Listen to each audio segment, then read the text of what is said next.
우스갯소리로 수도권에서 요즘에 농사 짓던 분들이 보상받으면 평균 얼마를 받는지 아세요? 몇십억대를 받으세요. 또 우스갯소리로 에쿠스를 사서 트렁크에 삽을 싣고 다닌다고 하지 않습니까? 실례로 저는 많이 봤습니다. 그래서 아주머니들 웬만하면 토지 갖고 있으면 몇십억 받고 공장 하나 갖고 있으면 100억대 보상받는다. 그만큼 자산 가치가 토지가 높기 때문입니다. 계속 올라가고 있고요. 상승하고 있고요. 그런 이유에서 이제 토지가 아무래도 부동산 투자의 좀 끝판왕이 아닌가 이렇게 좀 생각이 좀 됩니다. 지금 저는 이제 토지 보상 투자를 18년 차 지금 하고 있는데요. 많은 분들이 계시죠. 그리고 많은 분들이 현장에서 직접 좀 목격을 했고요. 그래서 지금 마스터반 멤버분들도 1년 10개월간 한 200억 이상의 취득을 하셨고, 그다음에 현재 시점까지 약 40억 정도의 양도 차익을 지금 실현을 하고 있습니다. 앞으로 더 많은 양도 차익이 좀 발생될 것 같고요. 그리고 현장에서 보고 직접 제가 운영을 하다 보니까 많은 분들이 지금 수익을 창출하고 있는 상황이기는 합니다. 요즘 좀 어려운 시기지 않습니까? 부동산 투자가. 이런 상황에서도 40억 이상의 양도 차익을 발생시킬 수 있었던 거는 아무래도 오랫동안 제가 해왔던 그 경험과, 그리고 공익이라는 목적으로 대한민국에서 많은 사업들이 진행하고 있고, 이러한 과정들을 저는 다 준비를 하고 있었고요. 그다음에 그런 정보들을 다 취합을 해놓고 있었던 상황인지라 그런 것들이 좀 많이 좀 도움이 되지 않았나 그렇게 생각을 좀 하고 있습니다. 모든 부동산에는 땅이 제일 기본입니다. 땅이 있어야 건물이 올라가는 겁니다. 건물을 공중에 질 수는 없지 않습니까? 그렇죠? 그래서 이 땅은, 이 대한민국이라는 또 나라는 약간의 땅에 대한 희소성이 또 많습니다. 물론 지역적인 차이는 있지만요. 그렇기 때문에 땅은 모든 부동산 투자에서 제일 종착역이라고 생각이 드는 거는 저도 동의를 좀 합니다. 그래서 어려운 분야이기도 하지만 또 그 어려운 분야만 또 잘 공부하고 만들어 나간다고 하면 아무래도 제 부동산 투자에서 옛날부터 말씀하시는 그래도 땅은 부자에서 나온다, 이런 말이 괜히 나온 게 같지는 않습니다. 안녕하세요. 닥금스쿨 토지보상 멘토이면서 마스터반을 운영 중인 지니어스라고 합니다. 반갑습니다. 부동산 투자는 많은 분야가 좀 있는 것 같습니다. 그래서 많은 분야 중에 해당되는 분야도 있고, 지금 토지보상으로 말씀드리면은 지금 끝물이다, 아니면 좀 얼어붙었다, 이런 거에서는 또 동의하지 않고 싶습니다. 대한민국이 이제 사유지 개인 재산을 보장하는 나라 아닙니까? 그래서 아파트도 개인 거도 있고 토지도 개인 것도 있지 않습니까? 그러면 이런 것들을 이 지역에 어떠한 공익적인 목적으로 산업단지라든가 공국대책으로 조성한다고 했을 때 이 개인이 갖고 있는 재산을 사야지 그 안에서 사업을 할 수 있는 겁니다. 그러면 이런 개인 사유지를 토지를 매입하기 위해서는 결국 절차에 의해서 진행을 하겠죠. 그러면서 토지분들은 취득했던 금액들이 있을 거 아닙니까? 그 금액보다 더 많은 보상금을 받아야지 수익이 창출이 되는 거고요. 저는 결런 관계를 잘 파악을 해서 취득과 보상, 매각 이런 관계로 계속 수익 창출을 발생시키고 있는 거예요. 그러니까 사주는 주체가 개인, 사인이 아닌 결국 국가기관이 되는 거죠. 그게 국가기관이 될 수도 있고 지방자치단체 국가기관이기는 하죠. 아니면 그런 공익을 목적으로 하지만 민간 사업자도 공익 목적으로 사업을 할 수도 있는 거죠. 이런 분들한테 매각을 하다 보니까 아무래도 개인한테 우리가 취득할 시점에 이런 분들이 사줄 거야 라고 예측하고 들어가는 거하고, 일반 토지는 이런 게 없지 않습니까? 그죠? 언젠가는 팔리겠지, 약간 막연한 개념으로 들어가는 거는 천지차이입니다. 토지 보상은 누가 사줄지, 그리고 이분들이 이 기관들이 언제 내 사유 토지를 보상받고 매각을 할 수 있을지를 예측을 하고 하는 거다 보니까 마음 좀 편한 투자를 할 수 있는 게 토지 보상이 아닌가 생각이 좀 됩니다. 그게 사실상 맞는 정보인지, 그리고 이게 최근 정보인지, 아니면 내가 들어가면 꼭지가 되는 정보인지는 잘 모를 수밖에 없죠, 일반 분들은요. 그래서 그거를 확인하고 체크해서 그 진역을 판단을 해서 하는 그 능력을 좀 기르셔야 되는데, 그러기 위해서는 토지 보상으로 해서 말씀드리면은 그 정보를 받아들였을 때 확인하는 작업들이 있겠죠. 예를 들어서 지자체나 사업 시행자한테 문의를 해본다거나, 아니면 그런 홈페이지가 다 있지 않습니까? 그런 지자체 홈페이지 들어가서 확인을 해본다거나, 그런 과정을 거치다 보면은 이게 초기 단계의 정보구나, 아니면은 거의 마무리 단계 정보구나 라는 거는 좀 확인할 수 있지 않을까요? 주식 정보도 마찬가지인 것 같고요. 그래서 그냥 일반적으로는 그냥 조금 일단은 좀 조심은 하되, 무조건 다 나한테 들어오면 끝물이야라는 그런 인식을 좀 버리셨으면 좋겠어요. 그 버리시고 한번 확인 작업을 하고, 내가 잘 못하겠으면 내가 신뢰할 수 있는 전문가한테 한번 정도는 여쭤볼 수 있는 그런 자세가 좀 필요할 것 같습니다. 토지 보상 투자는 조금 생소한 부분이기는 합니다. 근데 요즘 같은 시기에 아무래도 정책이 조금 부동산 투자하지 말아라, 아파트 사지 말아라, 정부 기조가 그렇지 않습니까?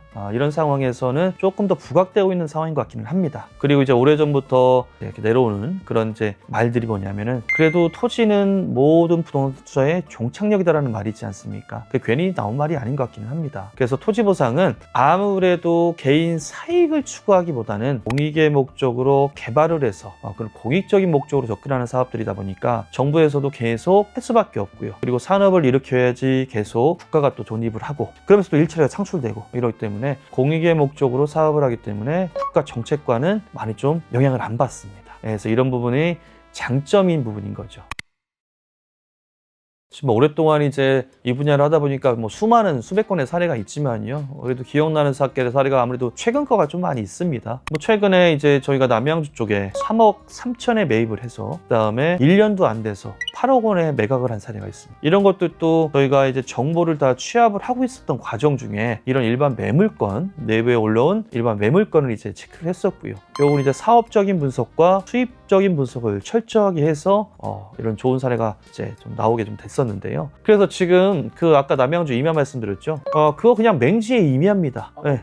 그렇죠. 그냥 산입니다. 근데 이런 것들을 일반 매매에서 누가 사나요? 쉽지 않죠. 파는 사람 입장에서는 얼른 팔고 싶죠. 그러다 보니까 싸게라도 빨리 넘기고 싶죠. 싸게 나왔던 겁니다. 근데 이 땅이 개발과 접목이 된 겁니다. 누가? 공공기관이 생태 보존 차원에서 녹지를 구성을 하는 겁니다. 보존 차원에서. 엄연한 공문이 있고 사업명도 있고요. 사업 시행자도 있고 그 섹터, 사업 구간도 있고 엄연한 게 다 있어요. 그리고 공익적인 목적으로 또 하는 거고 절차에 의해서 그 공익사업 법률에 의해서 또 사업을 하는 거죠. 또 하나의 사례를 좀 말씀드리면 최근에 이제 산업단지가 조성될 예정인 토지에 이제 경매건이 나왔었어요. 이 건을 저희가 32억짜리를 26억에 낙찰을 받고요. 등기가 소유권 이전 등기죠. 저희한테 되자마자 사업 시행자한테 매각을 했는데 토지만 31억을 받았고요. 아직 지작물이 남아있습니다. 지작물이 경매감정가가 약 10억 정도가 됐으니까 이제 2, 3개월 후면은 감정평가해서 10억 이상의 또 차익이 발생되면 최종적으로 26억의 낙찰을 받아서 31억 플러스 10억, 40억 초반대의 보상을 받게 되면 40 한 2억, 그 다음에 26억이니까 차익은 상당히 좀 크죠. 그러니까 이렇듯 시기가 이건 또 한 달에서 한 3달 사이에 모든 게 다 이제 정리가 되는 거니까 기간이 상당히 좀 토지 투자하면 일반적으로 기간이 긴주다다 이렇게 인식을 많이들 하고 계신데 토지부상 투자는 사업적인 기간만 잘 분석해서 진입을 하면 되기 때문에 이렇게 1에서 3개월 1년 미만짜리도 상당히 좀 많다 이렇게 좀 말씀드리고 있습니다. 이제 경쟁도 정보에 따라서 경쟁이 틀린 거죠. 많이 알려지거나 보상이 임박하거나 많은 절차에 의해서 사업이 진행된 것들은 아무래도 한 명이 알겠습니까? 10명이 알겠습니까? 10명이 알겠죠? 근데 사업이 초기이거나 이제 시작되는 사업이라거나 아무래도 자료가 많이 없는 사업들에 대해서는 아무래도 10명이 아는 것보다는 한 명이 할 가능성이 높겠죠? 네, 비율로 봤을 때 적겠죠? 그런 물건에 따라서 이제 경쟁도 많을 수도 있고 적을 수도 있습니다. 하지만 이러한 정보를 안다 하더라도 수익적으로 또 분석이 잘 못하면 안 되면 지금 들어가도 과연 남을 수 있을까? 지금 경매가 100%인데 들어가도 남을 수 있을까? 또 이 분석이 안 되면 또 진입을 못하는 거죠. 그래서 아까 이제 말씀드렸던 것처럼 사업적으로 잘 진행되는 걸 체크를 해야 되고요. 그 다음에 수익적으로 과연 수익 창출을 할 수 있을까? 과연 얼마나 남길 수 있을까? 이런 부분도 다 확인이 정확히 돼야 되는 거죠. 이제 뭐 개인 명의로 하게 되면 단기에는 또 양도차익이 일단 기본적으로 50%가 되겠죠. 또 2년 미만 보유하게 되면 일반세율 될 거고요. 그러다 보니까 이제 뭐 많은 분들이 이제 법인 설립도 많이 하지 않습니까? 법인 설립을 하게 되면 이제 법인세 부분이고 비사업용이면은 좀 더 추가되는 부분만 있는 거고요. 그리고 공익사업, 토지 보상으로 하게 되면은요, 일단은 또 세금 감면 혜택이 또 있습니다. 이런 부분 때문에 일반 토지를 팔았을 때만 좀 틀린 개념이 좀 있는 거예요. 그래서 이런 공익 목적으로 했을 때 세금 감면 혜택이 추가로 있다. 이 부분은 좀 더 장점이 되는 거예요. 그리고 이제 기본 공제 같은 것도 활용할 수 있는 부분도 좀 있고요. 그래서 뭐 정해진 세금이 있지만 요즘에 이제 아파트 투자라든가 이런 거에 비하면 사실상 세금은 훨씬 더 부담 없이 할 수 있는 부분이다 라고 좀 생각이 좀 듭니다. 평택 같은 경우는 지금까지 오랫동안 지가 상승도 많이 있었고 S라는 기업이 들어와서 많이 좀 좋아지지 않았습니까? 그 지역에 제가 바로 옆에 사놨다가 1억대 사놨는데 한 5년 만에 14억을 보상받았어요. 그만큼 5년이라는 기간은 같지만 그 5년이라는 기간 동안 그 지가 상승이 엄청나게 컸던 거죠. 주변 개발과 여러 가지 이슈로 인해 그런 접근으로 또 가야 되는 겁니다. 그 기간 동안에 과연 지가가 그대로 멈춰 있을까? 아니면 그 기간 동안 5년이라는 기간 동안 최대한 지가가 많이 상승하면 좋은 거 아닙니까? 그래서 5년 지난 시점에 감정평가를 하니까 그렇죠? 그래서 그런 부분들까지 다 고려를 해서 이제 세팅을 하고 이제 진입을 좀 해야 되겠죠. 가급적이면 지금 뭐 핫한 지역이죠. 경기도 광미영시 쪽에도 약 15년째 지금 사업이 진행되고 있지 않습니까? 평택 현덕지구도 마찬가지고요. 구리 토평2 공대지구도 개발이 된 게 얘기가 나온 게 지금 15년이 다 돼갔을 거예요. 10년 이상 됐습니다. 그런 지역도 보면은 그 당시에 사업이 되겠지 투자하셨던 분들은 아직까지 엑시트를 못했으면 묶여있는 겁니다. 대출을 받았으면 대출이자에 고금리에 계속 허덕이고 계셨던 거고, 그러다 보니까 다시 경매에 나오는 거고, 저희는 그런 것들을 사업적인 분석을 통해서 그때 다시 들어가서 취득을 하고 있습니다. 지금요. 그렇기 때문에 이 사업적인 분석을 못해서 묶이시는 분들이 많고요. 그 다음에 사업적인 분석을 잘 하셨더라도 수익적으로 내가 취득한 금액보다 보상이 더 적게 나와서 손실을 보는 경우도 많이 있죠. 이런 부분이 이제 아무래도 정보가 비대칭이고, 그리고 어떻게 판단하고 파악할 줄을 모르시니까 토지 보상하면 돈 벌어 이런 개념으로 접근하시는 분들은 아무래도 조금 위험할 수도 있습니다. 잘 알고 해야 되는데요. 그렇죠. 잘 알고 해야 되는 거죠. 모든 투자가 또 리스크가 있는데 사업적인 분석, 수익적인 분석에서 리스크를 분석하고 판단할 수 있는 능력을 기르셔야 되겠죠. 토지 보상의 매력은 사줄 사람이 정해져 있다. 얼마에 팔지 내가 예측을 하고 취득을 할 수 있다. 이게 메리트라고 생각이 좀 듭니다. 결단은 빠릅니다. 빠르고 실행을 바로바로 하시는 분들이에요. 그렇죠. 이런 분들은 아무래도 처음부터 이런 분들도 실행을 막 이렇게 하는 능력이라고 저는 보여집니다. 이런 분들은 처음부터 생겼다고 생각되지 않습니다. 하지만 이분들도 지금 제가 해왔던 것처럼 자기만의 정보를 취합을 하고 확인을 하고 결정했던 그 과정을 다 겪으셨어요. 그래서 이런 분들은 아무래도 사람을 믿고 가는 경우도 좀 있을 것 같고요. 좀 자기만의 또 판단하는 또 기준이 또 다들 있을 겁니다. 그래서 결국은 내가 주체가 돼야 된다. 판단은 내가 해야 된다라는 그런 확고한 신념이 좀 있으신 것 같아요. 그리고 그런 것들을 이제 내 머리에서만 머물게 하는 게 아니라 결국은 실행을 하는 거죠. 취득을 하고 현장을 가봐야 때가 판단되면 바로 현장을 가서 확인을 하고 그렇게 액션을 바로바로 취하시는 분들이 아무래도 그런 분들이 아니실까. 뭐 지금 저희 사례 같은 경우들이 그런 것들이 많죠. 물건들이 뭐 매매가 됐던 영매가 됐던 올라왔을 때 그런 것들을 유찰이 안 되고 신권에 과감할 속에 들어갈 수 있고, 그리고 신권에 들어가더라도 막 이렇게 높은 금액을 120%, 130% 쓰는 건 일반적이지 않지 않습니까? 근데 그런 금액을 쓸 수 있다는 거는 과감한 결단이 있었던 거고, 그 과감한 결단 안에는 나만의 확고한 분석이 또 있었던 거죠.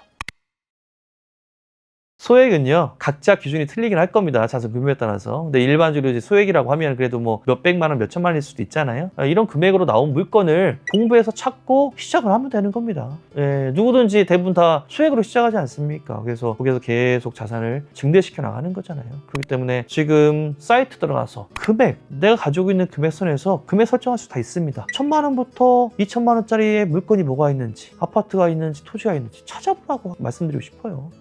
그쵸? 찾아보고 내가 잘 아는 지역인지 한번 보고, 그리고 공부해가면서 한번 매치 한번 해보고, 내가 자금 있는데 이거 괜찮은 것 같아. 들어가 보는 거죠. 입찰 들어가는 것도 다 경험입니다. 경험이 쌓이셔야지 낙찰을 받을 수 있는 것도 맞는 것 같고요. 얼마를 써야지, 이 물건은 이런 지역은 또 이런 보상 물건은 이 정도 사업이 진행됐는데 바로 나올 것 같은데 5년 뒤에 나올 것 같은데 과연 얼마를 써야지 내가 낙찰받을 수 있는 확률이 그래도 있을까? 결국 경험에서 나오는 겁니다. 책이 없죠. 그래서 일단 경험을 많이 좀 뭐가 됐든지 간에 좀 해보셨으면 좋겠습니다. 근데 다 중요한 거, 뭐를 하더라도 유명한 분이 말씀하신 거 있죠? 잃지 않는 투자를 하셨으면 좋겠어요. 잃는 게 저는 경험이 돼서는 안 된다고 생각이 좀 듭니다. 그럴 거면은 더 공부를 하시고 진입을 좀 하셨으면 좋겠습니다. 토지보상 특히 분야에서 말씀드리고 싶습니다. 이 부분을요.